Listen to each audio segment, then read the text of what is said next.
Hello and thanks for joining us. To our viewers here in Korea and around the world, it's 6 a.m. on Saturday, April 19th here in Seoul. I'm Mark Broom. More disappointment, anger and sorrow for the families of the missing passengers from the ill-fated Seoul Ho ferry as another day passed with no new survivors found and more confusion and miscommunication. After almost 3 full days of as-yet futile efforts, hopes are dimming that survivors will be found. Rescue efforts Thursday and overnight were painstaking and difficult, with divers fighting against dark, murky waters, high winds and extremely fast currents. Rescuers are clinging on to the hope that the ferry, now completely submerged, may contain pockets of air that could sustain the missing while efforts continue. As of now, 29 passengers are officially listed as dead and 273 are missing, presumed trapped in the stricken vessel out of the 476 passengers and crew. For the latest on the ferry sinking and all the other updates, we have our Connie Lee standing by in the NewsCenter. So, Connie, the number of passengers on board the ferry rose on Thursday as the count was initially wrong. Fill us in. Yes, good morning, Mark. The total number of passengers has changed. Officials say that now 476 people were on the ferry and not 475 as originally reported. The number of dead stands at 29 and the number of missing is at more than 270 people. Now, new this Saturday morning here in Seoul, the captain of the ferry has been formally charged and is currently in custody. 2 other crew members also face arrest as prosecutors cited the possibility that they may flee or destroy evidence. The 68-year-old captain of the ferry, named Lee Jun-seok, is charged with 5 violations. This includes charges of negligence and violation of maritime law, which is abandoning ship and not helping passengers to escape. Now, if convicted, Lee will face 5 years to life in prison. Now, after leaving a court hearing just a couple of hours ago, police led him to reporters. You can see here. Here he said that he initially told passengers to stay put because rescue teams had not yet arrived. He thought it was dangerous for passengers to leave the ship because of the strong current and low water temperatures. Now, Mark, there are also new reports that the captain wasn't even at the steering room when the actual accident happened.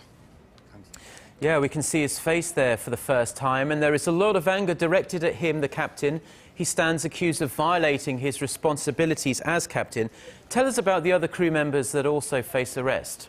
Well, the exact details are not out yet, but all 3 crew members are accused of escaping even before helping any passengers out of the sinking vessel. Now, one of the other crew members who face charges is a 25-year-old sailor who was actually at the helm of the ferry when it sank. The captain reportedly had this sailor, who's only had about a year's worth of experience, be steering the nearly 7,000-ton vessel when the accident happened. Yeah, that's really adding to the relatives' anger, isn't it, knowing that that 3rd officer was steering the ferry when this accident occurred. Now, there are claims that if the captain had made it clear for passengers to evacuate, then more lives could have been saved. You're absolutely right. And actually, there's new cell phone video this morning released, which shows passengers staying put inside their cabins when the ship was clearly severely tilted. Now, you can see here passengers passing out life vests and some already wearing them. They're standing or laying down, trying to keep their balance in the listing ship. Now, passengers say they thought about evacuating the ship, but because the announcement from the ship's crew told them to stay put, that's exactly what they did. Mark. Yes, very sad story there. Thank you for the update, Connie. We'll check back with you later, in fact, in this newscast. Now, since the Seoul Ho ferry is sinking, families of the missing have camped out at an indoor auditorium on Jindo Island to get the latest information on the rescue efforts firsthand. Let's go over to our Gwon-soa, who's standing by there. So it must have been another terrible, rough night for the families. Yes, Mark, it was another restless night for the families of missing ones as they are awaiting any bit of new development. Now, right now, most of them are getting some rest in the auditorium. A few people are awake, staring blankly into the screen that shows the rescue operations, and some are watching the news. The sounds of wailing and crying were getting ever louder overnight. It's getting harder for the parents here to accept the fact that hope is diminishing. Now, the parents here have been asking questions to the Coast Guard officials all throughout the night in front of the auditorium here about the details of the rescue operation. Now, no words can fully describe or explain what is going through the minds of the families at this moment here at the auditorium. Mark? Yes, I don't think we can put that into words, how they're feeling. And this tragic story took another twist yesterday with the reported death that is shocking many of us here in Korea. The vice principal of Danwon High School is believed to have committed suicide. Tell us about that. Well, Mark, we have actually learned that he has left a suicide note in his wallet. In it, he wrote that it is hard to live on not knowing whether the 200 students are alive or not. The 52-year-old also added that he wishes his body be cremated and thrown into the site of the accident, and said he hopes he can be the teacher of the dead students in the afterlife. Now, it was around 5 minutes past 4 p.m. Korea time when the vice principal was found hanged by his own belt from a tree on a hill behind the Jindo Auditorium. He was on board when the ferry was sinking 2 days ago, and he was one of the few that were rescued. Now, the teachers of Danwon High School that were here at the gym broke into tears when they heard about the news of the vice principal. Mark? Yes, another shocking twist to this already very, very sad story. And all our thoughts are with that vice principal's family, of course. That was our Kwon So-ah reporting from the Jindo Indoor Auditorium, where many of the family members of the missing are gathered. Now, once bodies are recovered or survivors found, they are brought to the Mokpo Hospital, located in Korea's southern Jeollanam-do province. Now, we have our Ji Myung-gil on the line from the hospital. Myung-gil. Yes, Mark. Bodies from the Seoul ferry will be brought here to the Mokpo Hospital, where they will be identified. Any further survivors that are found will also be brought here to receive medical treatment. Already, many survivors of the ferry accident have been receiving treatment since Wednesday. Families of the missing here are anxiously waiting for news of their loved ones. Hope has been in the air since Friday as divers were able to reach inside the sunken ferry. Once the bodies are examined, they will be sent to Korea University Ansan Hospital located south of Seoul. So, Myung-gil, there is still hope that survivors will be found. What is the hospital doing in order to prepare for the sudden arrival not only of dead bodies, but if there are rescued passengers? Well, hospital officials say more beds have been prepared for rescued survivors, and the medical team are on standby, working day and night. Several funeral rooms have been prepared for families that may have lost their loved ones through this tragic accident. The hospital has also set up a task force team to manage in identifying the bodies as quickly as possible. Mark? And we have already talked about the intense suffering the families must be going through, but how are they coping there at Mokpo Hospital? And are they preparing themselves for the worst now, or do they believe that some good news is still on the way? Well, Mark, as you can imagine, the families are extremely upset and are just waiting day and night, waiting for their loved ones to come back.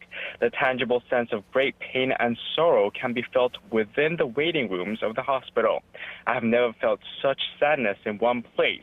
It is truly distressing. Although rescue efforts have continued throughout the night, it seems not much progress has been made. We will keep you updated for any rescued passengers or recovered bodies arriving at the Mokpo Hospital. Back to you, Mark. Yes, Myung-gil, they must be feeling just an awful combination of deep sadness with anxiousness and great frustration with the slow recovery efforts thus far. Thank you, Myung-gil. That was our Ji Myung-gil reporting from the Mokpo Hospital site. Now, as Myung-gil just told us, the retrieved bodies will be transported to different hospitals in Ansan and possibly other funeral halls as well. We're going to connect live to our Shin Se-min now, who is standing by at the Korea University Ansan Hospital. Se-min, what do you have for us?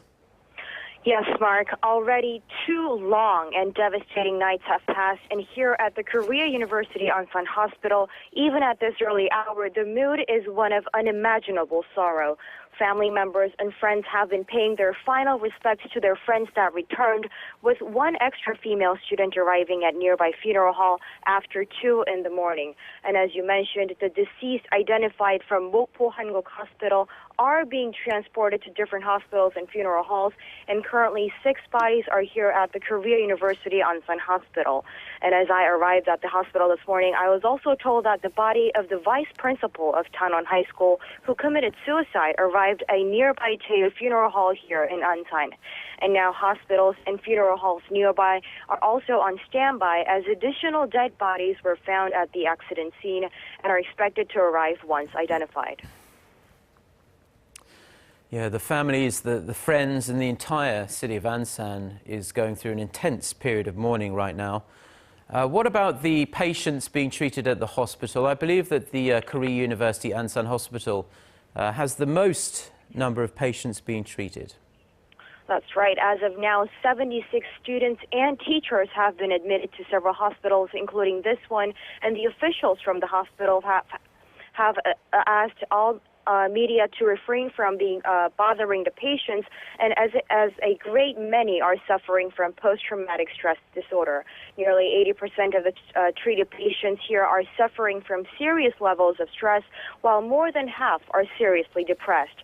Doctors here at the hospital say that patients will need to be treated for at least 4 weeks, but depending on the seriousness, it may even take up to 1 year.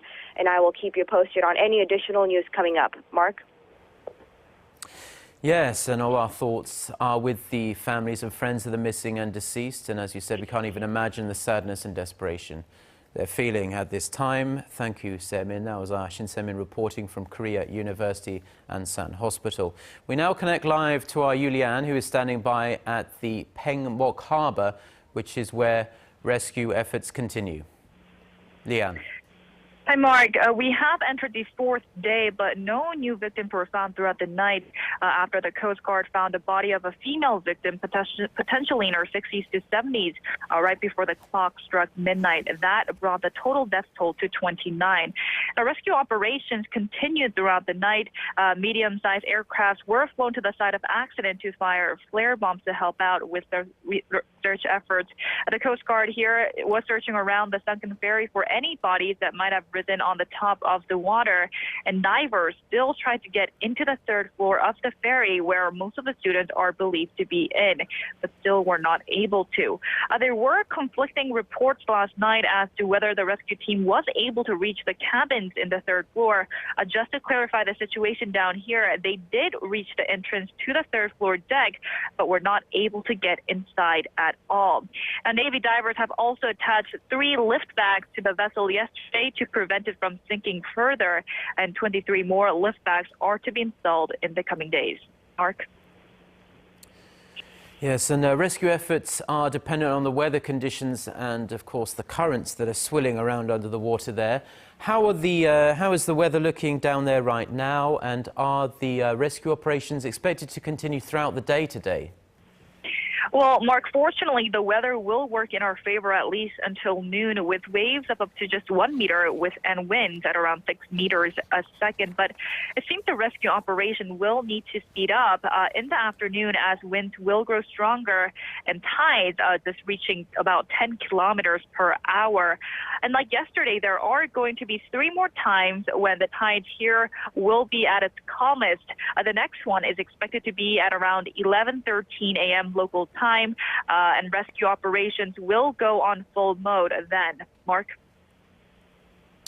Yes, well, time certainly is at a premium, Lian, now that we're so long after the ferry sank. That was our Yulian reporting from Mokpo Harbour, the focal point of the search and rescue operations. And let's hope to hear some good news today for the sake of those poor families.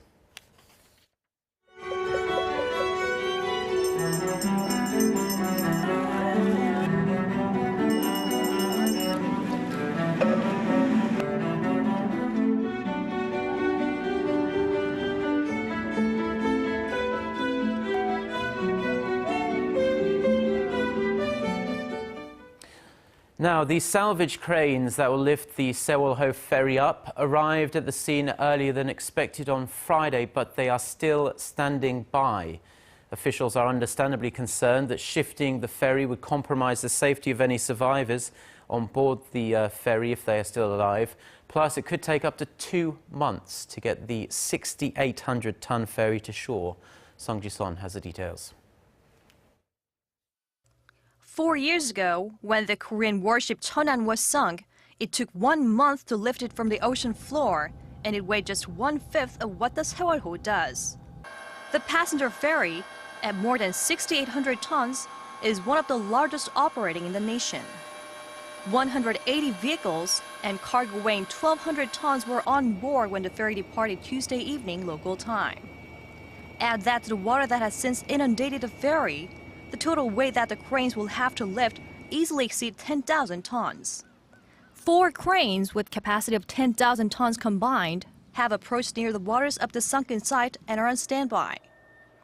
But the government says the lift will not be carried out without the consent of families of the missing, as shifting the vessel could jeopardize the safety of possible survivors who at this point would have to rely on air pockets to stay alive. The ferry must be turned upright first in order to be lifted, to minimize further damage and to stabilize the lifting process. Divers will fasten cable wires underwater to the vessel to lift it, but authorities say the lack of experience in lifting a vessel of this size, along with fast currents and poor visibility, could delay the process. 송지선, Arirang News. Now, as the families of the dead and missing try to come to terms with the unimaginable horror of this situation, intense anger is being directed at the captain as the parents ask how a man with his responsibilities could have told their children to stay put while he jumped to safety from the sinking ship. Paulie reports on the mistakes that were made and what could have been done to save more lives.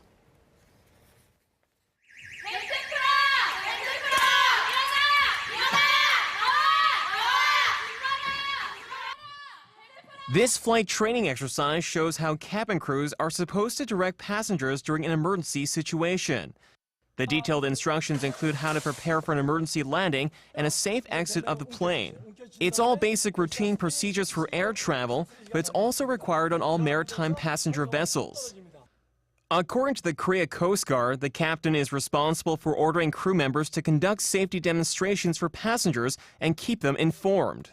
But acting Captain Lee Jun-seok of the Seoul ferry failed to follow even these basic guidelines. Many of the survivors say they were rushed on board the vessel, receiving little or no safety training, such as learning how to put on a life jacket. The captain of the ship and some crew members also reportedly disobeyed maritime laws by abandoning the sinking ship, leaving hundreds of people to fend for themselves.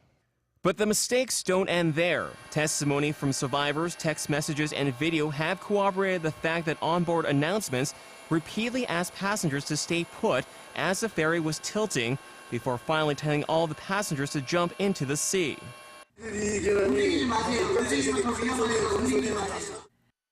Experts say the order to remain indoors goes against proper procedure in the event of a flooding. If water has begun to enter and flood the ship, then you have to get the highest possible ground. The highest place is the deck. The lack of safety training, contradicting announcements, and absence of clear direction from the captain and crew may have caused a higher number of fatalities, as confused passengers searched for a way out with little time to escape. Paul Yi, Arirang News.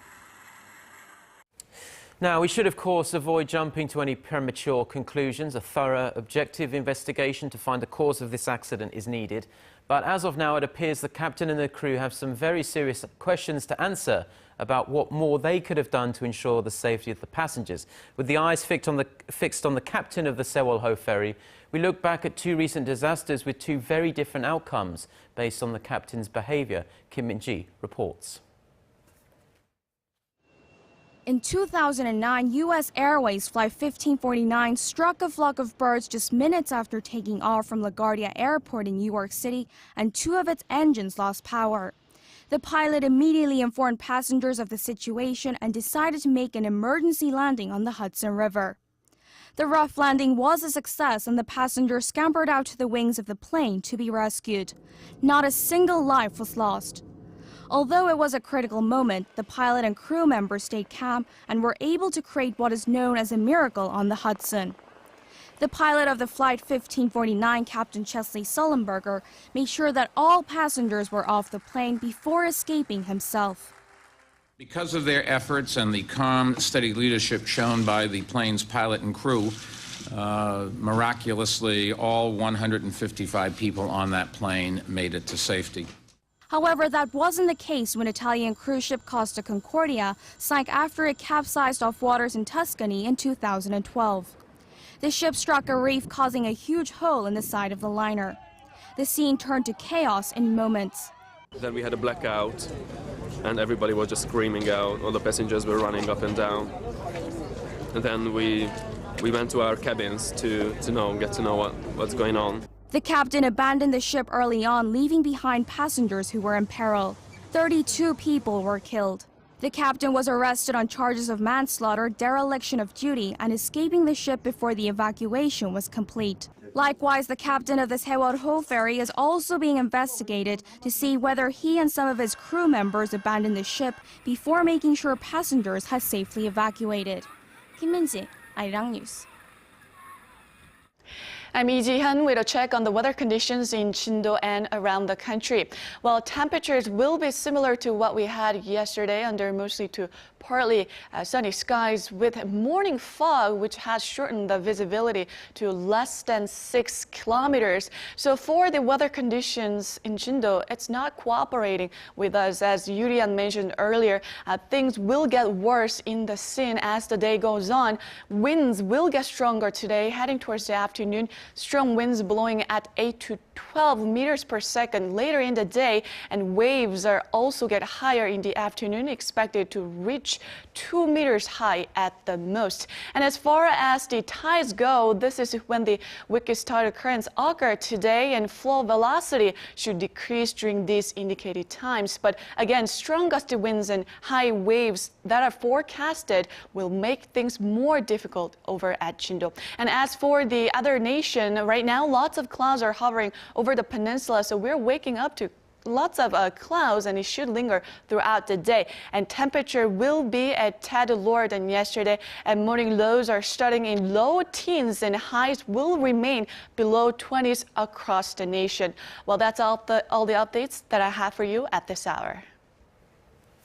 Thank you very much, Jian, for that weather there. And now we're going to go back to our Connie Lee standing by in the newsroom for the further updates. And yes, so they changed the total number of passengers yesterday, Connie. You're right, Mark. Officials now say that 476 passengers were on that ferry and not 475 as originally reported. The number of dead still stands at 29 on this Saturday morning, and the number of rescued is at 174. 290 people are still unaccounted for. Now, new this Saturday morning, just hours ago here in the capital, the captain of the ferry has been formally charged and is currently in custody.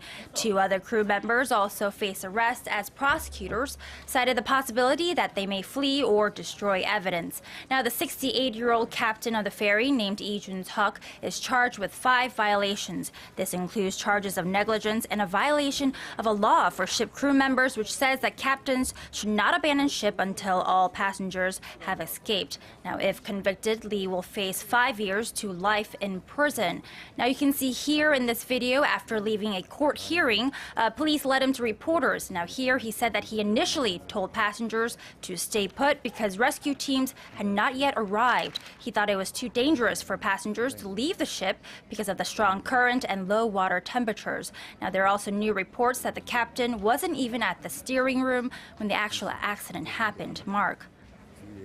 Yes, Connie, and tell us about the other crew members that face arrest. Now, the exact details have not been released yet, but excuse me, one of the other crew members is a young 25-year-old who only had about a year's worth of experience, and he was at the helm of the ferry when it sank. Now, the captain reportedly had this sailor be steering the nearly 7,000-ton vessel when the accident happened. Now, another crew member is a 55-year-old. Now, more details are probably will come out later today.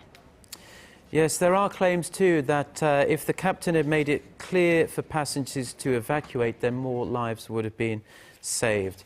Okay, Connie, well, thank you very much. And the number of missing now stands at 273. Okay, well, those are stories we have for you at this hour. Korea Today is coming up in about half an hour's time, and they'll have more coverage on the search for the missing and the latest updates there. Our website is also a good place to stay up to date with what's happening. The address is arirang.co.kr. KR. Goodbye.